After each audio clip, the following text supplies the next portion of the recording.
É um tema de um outro livro que eu estou trabalhando, mas isso estou ainda na fase de pesquisa. A questão do suicídio e o relacionamento que o suicídio tem com a depressão.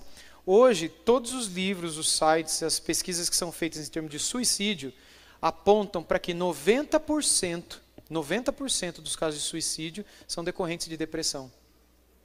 Quando essa não é tratada. E por que ela não é tratada? Porque alguém falou para essa pessoa, não, isso é coisa da sua cabeça. Não, você não precisa tomar remédio. Não, você só tem que orar. Não, não vai tratar. Seria como uma pessoa chegar com câncer e falar, não, isso é coisa da sua cabeça.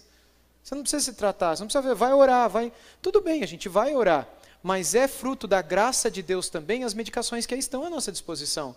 Por isso que quando uma criança nossa está com apendicite, a gente leva no médico, o médico diz, ei, tem que operar. Você vai operar? Você autoriza? Você fala, não, eu vou orar primeiro, vou mandar para o grupo de intercessão da minha igreja, se Deus não resolver, aí você opera. Não é assim, é de vida ou morte, opera.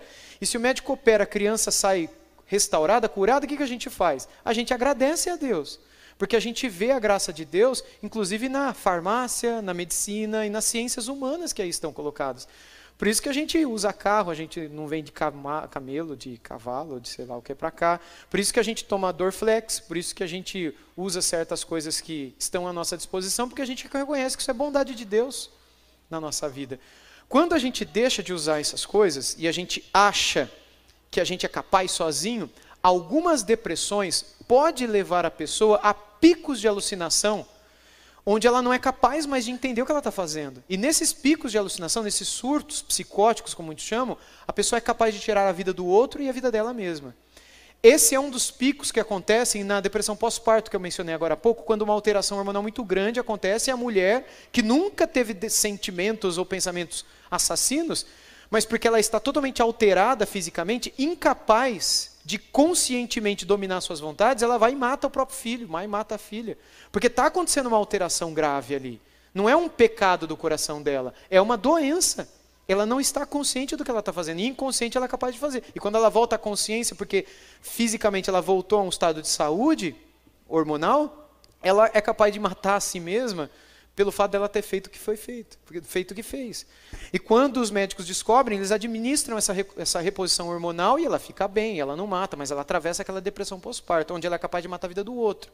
A mesma coisa é capaz de acontecer com uma pessoa que não se trata da depressão e ela é capaz de tirar a própria vida. E o que essas estatísticas apontam é que a maioria desses casos de depressão, que a pessoa se suicidou, se fossem tratados, a pessoa não chegaria àquilo. Porque ela não entraria nesses picos de alucinação onde ela não é capaz de imaginar o que ela está fazendo. Depois de ter lido um pouco sobre isso, hoje eu tenho bastante certeza de que a maioria das pessoas que se suicidam não estão conscientes do que estão fazendo. A grande maioria. Elas fazem o que fazem sem ter consciência do que estão fazendo. É como uma mãe que mata o filho sem estar percebendo o que está fazendo. Por isso é tão sério. E por isso precisa ser tratado. Porque pode levar, inclusive, ao assassinato ou ao suicídio, o assassinato de si mesmo, né?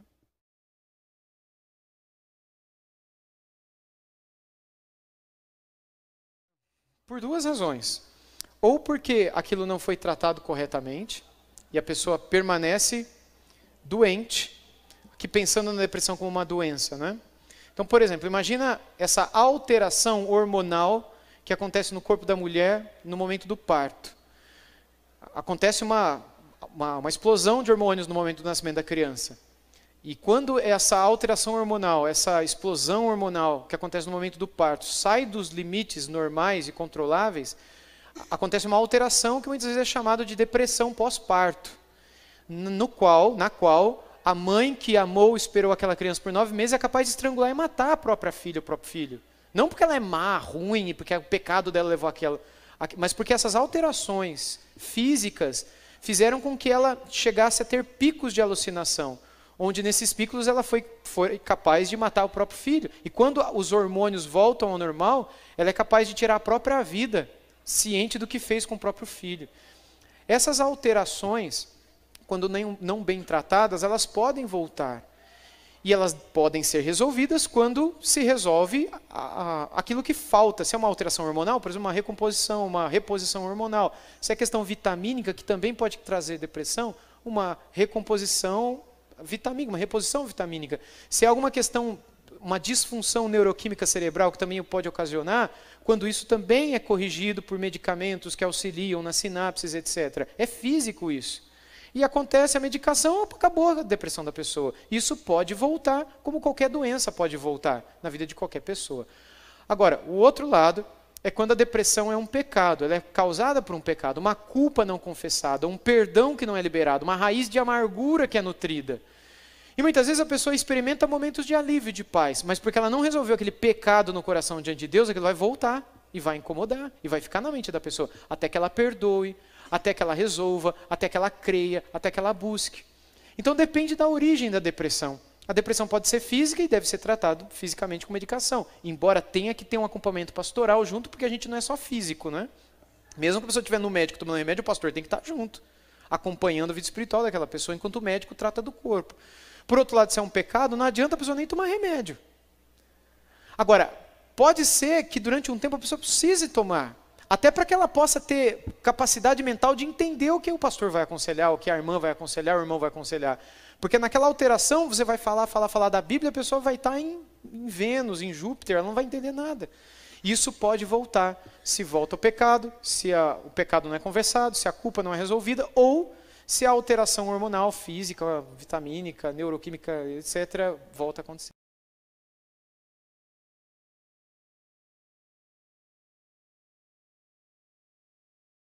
A síndrome do pânico, bem como muitas outras síndromes que existem, elas estão dentro do guarda-chuva da depressão.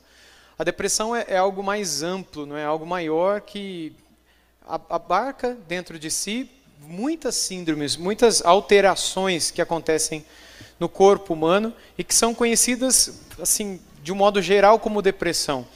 Mas há muita coisa dentro da depressão.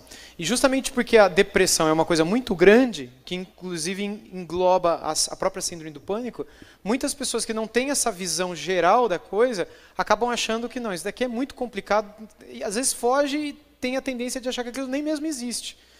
Mas a síndrome do pânico não é algo diferente da depressão.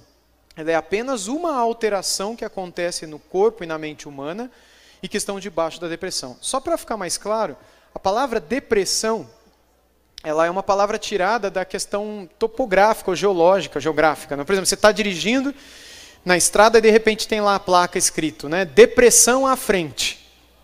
Não que tenha uma pessoa lá na frente, né? Deprimida. Mas tem uma alteração no terreno, é um buraco, uma depressão.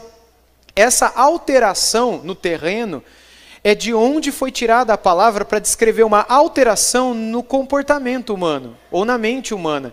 Então a pessoa do nada, ela não come mais, ou come demais. A pessoa não dorme, ou ela dorme, é insônia, ou a sônia, né? Dorme demais ou não dorme nada. A sônia é brincadeira, né? Não existe. Né?